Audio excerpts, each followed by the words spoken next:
Steve Ray, exit 425. It's where we live, and it has been where my wife and I have lived since 1987. But that's nothing compared to the gentleman that we're going to meet in this video, Lloyd Down, who's lived here since he was a boy, and he's fairly recently celebrated his 103rd birthday. So his life experience predates the 401, predates a lot of things. I could make a long, long list, but he is like an OG Courtesian because his family farm was in the area of Town Line. It's probably why there's a down road that comes out there and eventually continues down south of the Provincial Park Road, south of the 401 and the CNR and both railways. So Lloyd has been here a long time, and I was invited by Jim and Mary Boat along to join them, along with their friends Pat and Bob, Ralph and Eleanor, to celebrate Lloyd's 103rd birthday and maybe record a couple stories from Lloyd. And he's remarkable because he tells a couple stories that he learned as a child in elementary school, and I was able to find one of the books that he would have got one of the stories from. And so it's pretty amazing. And just putting this thing together has demonstrated to me just how remarkable Lloyd's memory is. So with some technical failings that I wasn't able to record everything I really wanted to, but there's a bit of a mishmash of this video. And I've taken a long time thinking about how to make it, a really smooth, slick documentary kind of thing, which is way past my my ability.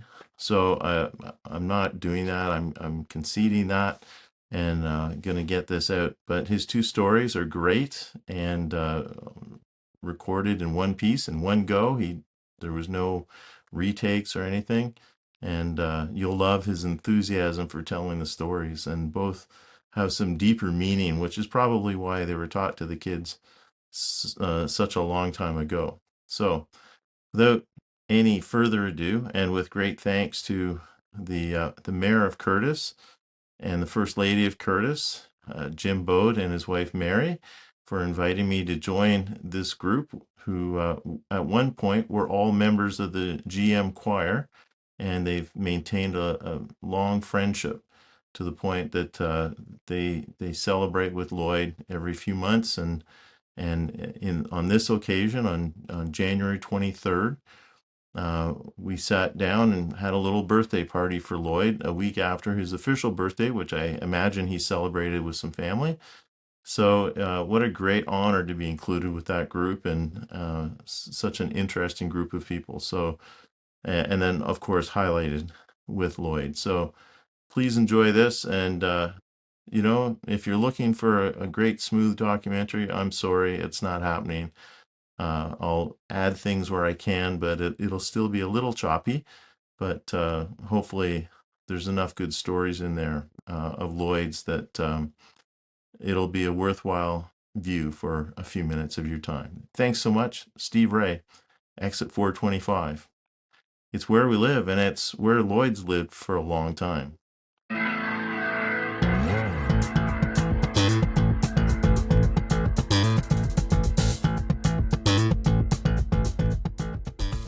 Lloyd just shared a story with us about farming in Courtice. He's one of the original gangsters, one of the OGs of Courtice, and which is why this is exciting to chat with him.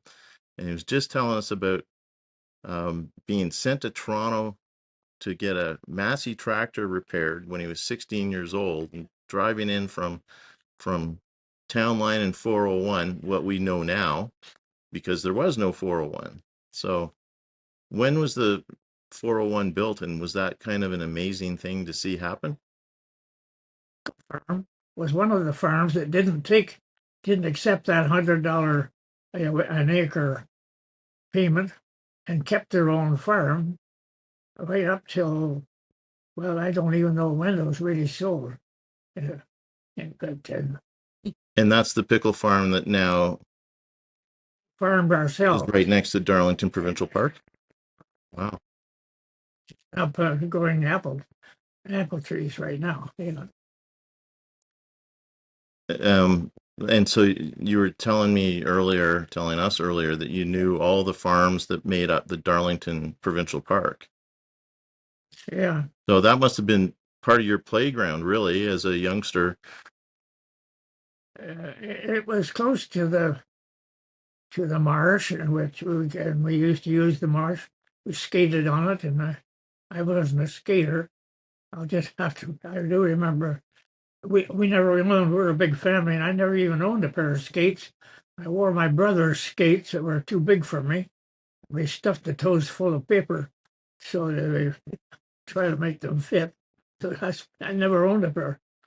I do remember going for skating on the marsh one time when I got out in the middle of the marsh and my feet were killing me so much. I took the skates off and walked back to the car on my bare and my sock feet on the ice. Oh. Lloyd has shared with those of us who are here some really interesting tales of Courtice, but I came here on the invitation of Jim Boat so that we could hear your poems. And so there's a couple poems I understand that you want to share with us. Sure, thank you. These poems I've remembered for quite some time, and the first one is down. It's called "Down on the Farm,"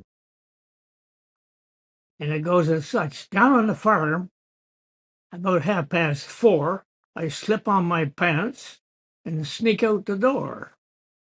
Out in the yard, I run like the dickens to milk 10 cows and feed the chickens.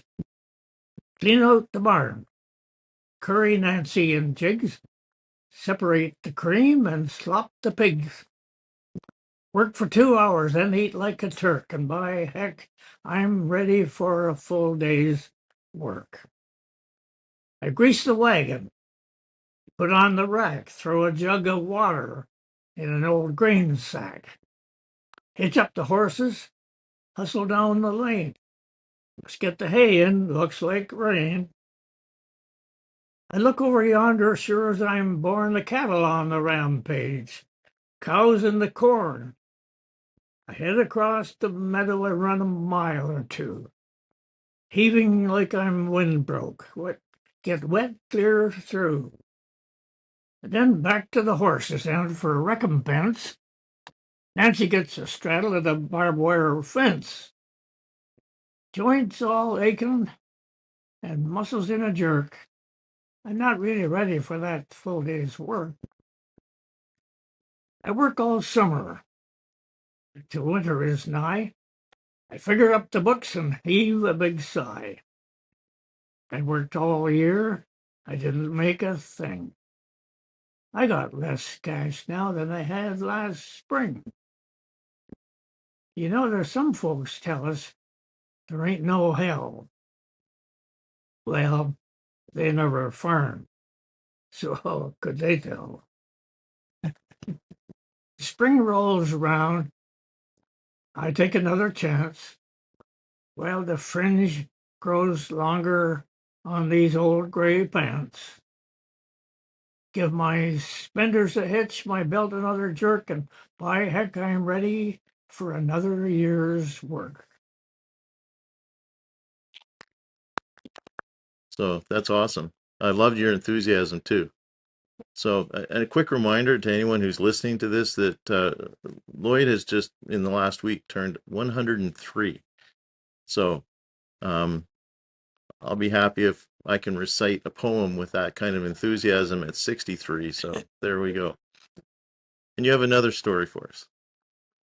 And this one I learned, I feel I must have learned when we were in public school. It was in the third reader.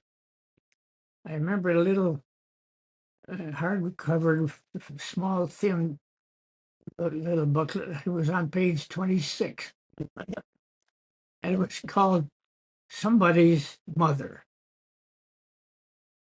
The woman was old, ragged, and gray, bent with the chill of a winter's day. The streets were wet with the recent snow, and the woman's feet were aged and slow. She stood at the crossing and waited long, alone, uncared for, amidst the throng of human beings who passed her by, nor heeded the glance of her anxious eye, nor offered a helping hand to her. So meek, so timid, afraid to stir, lest the carriage wheels or the horse's feet should knock her down on that slippery street. Down the street, with laughter and shout, glad in the freedom of school let out, came the boys, like a flock of sheep, hailing the snow piled white and deep. Past the woman so old and gray, hastened the children on their way. At last came one of the merry troop, the gayest laddie of all the group. He paused beside her and whispered low, "I'll help you across if you wish to go." Her frail hand on his strong young arm she placed, and so without hurt or harm he guided those trembling feet along, proud that his own were firm and strong. Then back to the boys again he went, his young heart happy and well content. She's somebody's mother, boys, you know, for all she's aged and poor and slow. And I hope some fellow would lend a hand to help my mother. You understand, if ever she's old, feeble, and gray, and her own dear boy is far away. And somebody's mother bowed low her head in her home that night. And the prayer she said was, "God, be kind to that noble boy who is somebody's son and pride and joy." That brings a tear to your eyes. Did with mine. Yeah. Eternal Truths brought to us by Lloyd Down. That's awesome. So Wonder what human behavior should be. absolutely, yeah, and it's just truths that remain those throughout our lives, right? That's as true now as it was when you were a young lad reading page 26 of your grade 3 reader. Thank you. That's good. Wow, that's just awesome. That's just the cherry on top, the whole page 26 thing. That's again, we'll go back to me forgetting how to end a few sentences today. That's awesome. So, we were talking earlier about Darlington Park and that whole area, and we learned that that park was established on the grounds of a number of farms to protect migratory bird routes and to kind of buffer the the marsh, the second marsh in the McLaughlin Bay.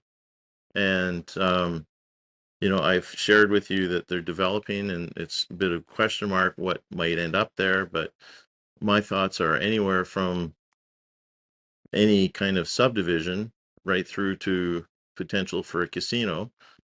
People I've talked to have acknowledged that the fact that there's a sewage treatment plant and an incinerator on one side, we got the train rumbling by number of times every day, and now that area is on the flight path for Oshawa Airport because of Buttonville closing, right? So it's a pretty noisy place, and those are the kind of things that people call politicians about and complain about. And like the person who built the farm or the house next to your farm and then complained about the smell of manure, right?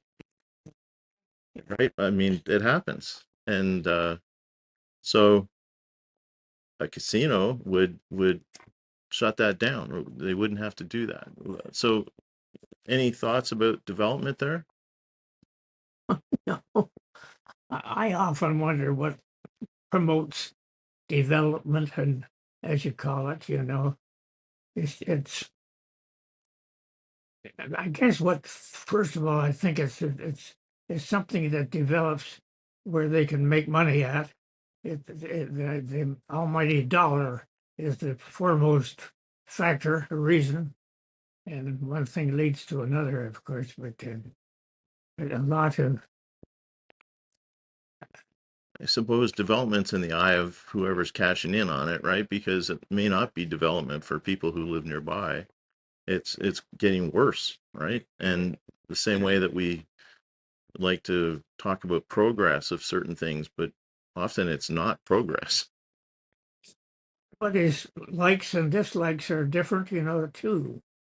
Some people adhere to those gambling joints and what wherewithal in that line, where others wouldn't have any part in it.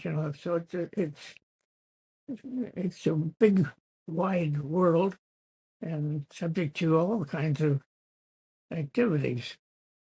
Yes, you're right. They used to object to the farmer next door that had a manure pile and it didn't like the smell of it, so they started proceeding to try to get rid of it. Get that guy out of here. We don't want him. But he was the foremost of the. The reason why they're there. Now you farm that land right next to the park. Was it what? Just for an example, one experience, we drew water. We grew tomatoes for Campbell soup. My dad did on his farm, and I did too. On By the way, the first year I put in 4 acres of tomatoes, and I never picked a tomato. A blight came over before they knew how to deal with it, and every tomato went. I never picked, never hardly enough for the table out of 4 acres. First experience. Then they came up with a better way, and the next year I had a crop of tomatoes. And an example of that field, tomatoes, they were a little slow in getting ripened, and Campbell Soup had contracted them, and we were obligated then to ship them to Campbell Soup. But the field man, when he come and checked them out, he felt that they weren't ripening fast enough, and they didn't want them. So it's just an example of what happened. So they refused to take them. So my dad and I went to Claremont. We knew there was a canning factory in Claremont where it was a canning factory. So we asked them if they could take some tomatoes. So they said they'd come down and look at them. So they did. And they took a look at them and they said, yes, we'll take the tomatoes and we'll pay it. Rather, the Campbell Soup's paying on a scale basis where there had so much number one, number two, and then rejects like you threw away that were. But these people said no grading at all. Take them. What we were paid then was $30 a ton, and that was top money for a ton of tomato. $30. Soup, and that was what the most money that what I was made with. Wow. That's it. Then, in fact, then the field man from Campbell Soup came along and said, well, they would take them now. Said, I guess you're too late. To Claremont. And probably at least as good a price, right? So that's great. So who owned the farms that made up Darlington Park? That was not quite your playground, but the farms were right next to the marsh and the bay, so you would go down there and do things. But who owned the farms? There were the Vinoff family was the only family. They took over a farm, but they were Dutch people that came just before, and a good family, and bought that farm out. And what was I going to say about that? Was the Beaton farm there, Lloyd? Was the Beaton farm there? The Beaton farm was straight down on the town line. The Beaton farm was a Vincent farm, and I'm glad you brought that up because my dad rented it for for a few years, and I plowed it with 3 horses on a gang plow. Wow.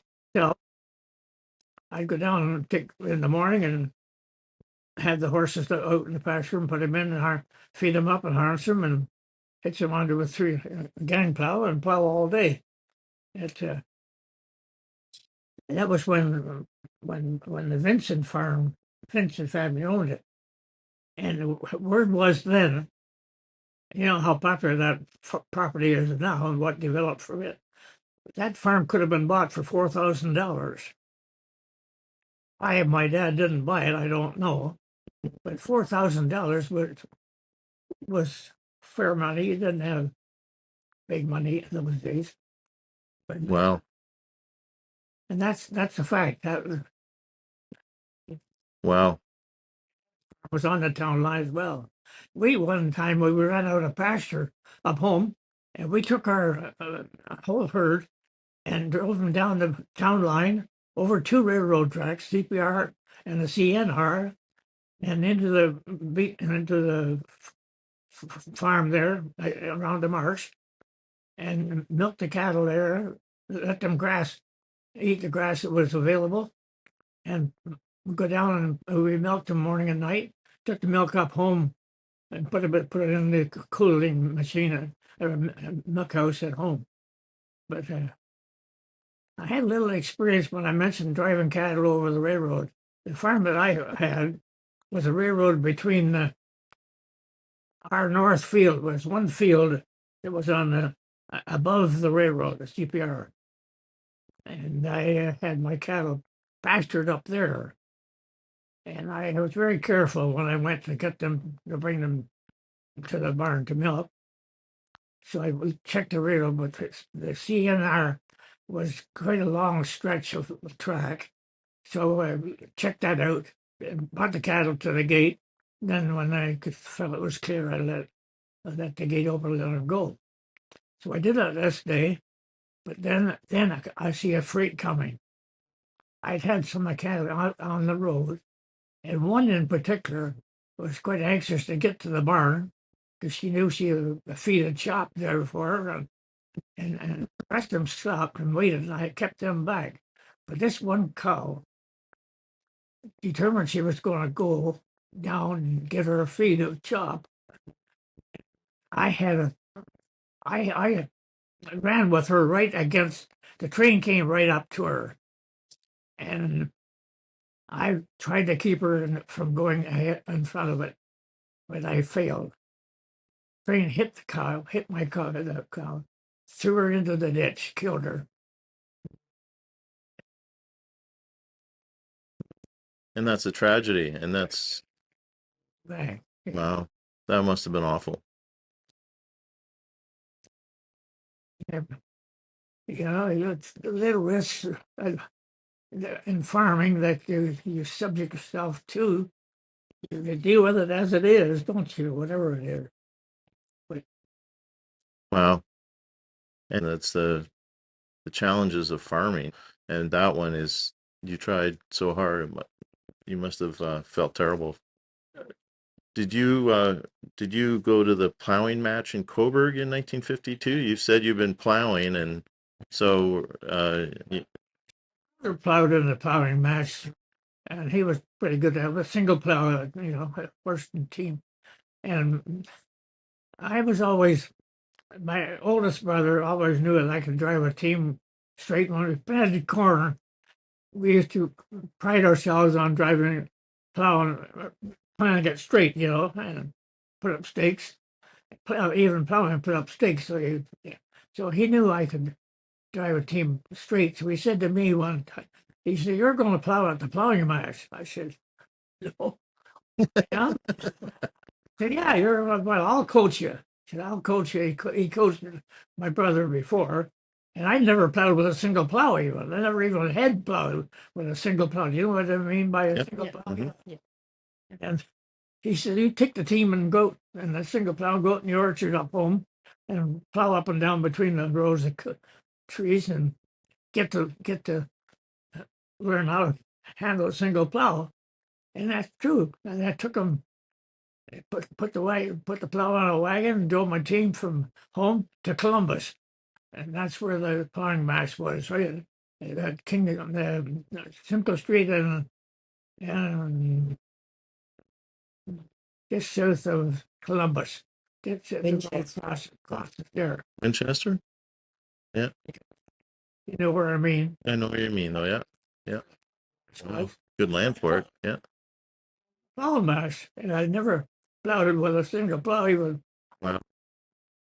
come fourth, and we had a class of 7, and I come fourth in a And how old were you at that point? teenage. Wow. That's pretty amazing. Yeah, because I married him when we were 22. When I was 22, and together, yeah. Oh, yeah, I was And that was a horse-drawn plow. Wow. plowing, you know. Yeah. It's different.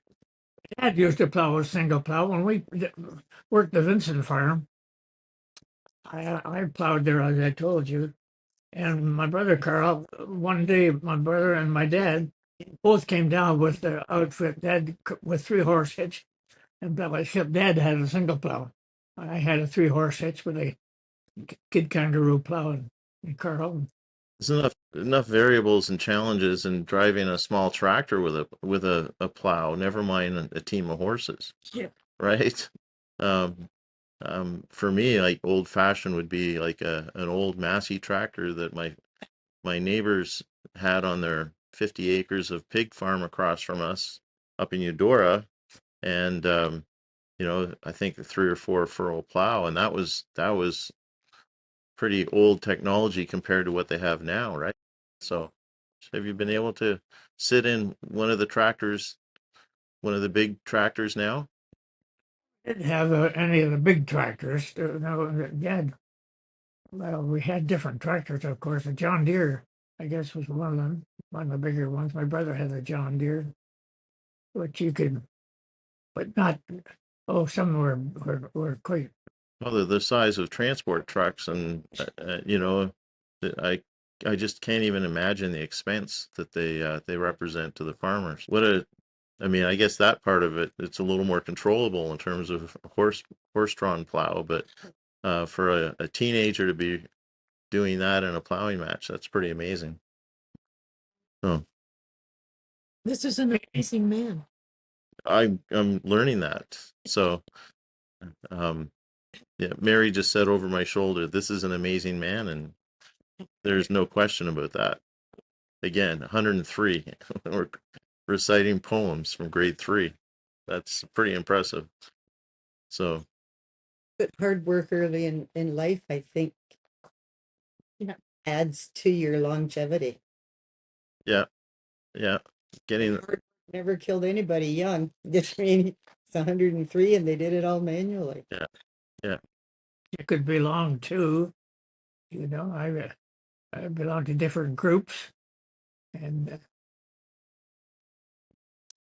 can't name them all now, but the church, I was Which church were you part of when you were young? in the church. My wife was the organist at Ebenezer organist and choir director for over 20 years. And Ebenezer, so it's been around for a while. Yeah. group gathered and made a group. We decided we'd like to go with them because we were both something we could both be together at. Right. My brother was big on barber shopping. He was in the barber shop. He kept wanting me to join the barber shoppers. I said, I'm Eileen and I are going to be in the GM choir, and we're both going to be in the same choir. We'll go to things together, which Nice. he liked the barber shop. That was good too, but yeah. Wow. Some great stories. I could probably go all afternoon, but I don't know who's gonna wear out sooner, you or me. But uh, this is really fascinating. Thank you. If I could come back sometime and pick your brain again another time, that'd be terrific. I'd really whenever anybody asks to pick my brain, I just say, just please leave enough so I can get through the day tomorrow. Okay. That's, we'll always be cognizant of that. Together with Lloyd in the spring, and we can reach out to you. That'd be great. So, Lloyd, thank you very much for taking this time. It's, I'm kind of crashing the party here a little bit, but I was invited. What an amazing thing to be able to celebrate someone's 103rd birthday and someone who's got such a great knowledge of the community. I'm very thankful. I've had good health, we've had family members that I'm one of 11. Happy birthday to you. Happy birthday to you. Happy birthday, dear Lloyd. Happy birthday to you. Yes, thank you, thank you. Happy birthday, Lloyd. Thank you. Yeah.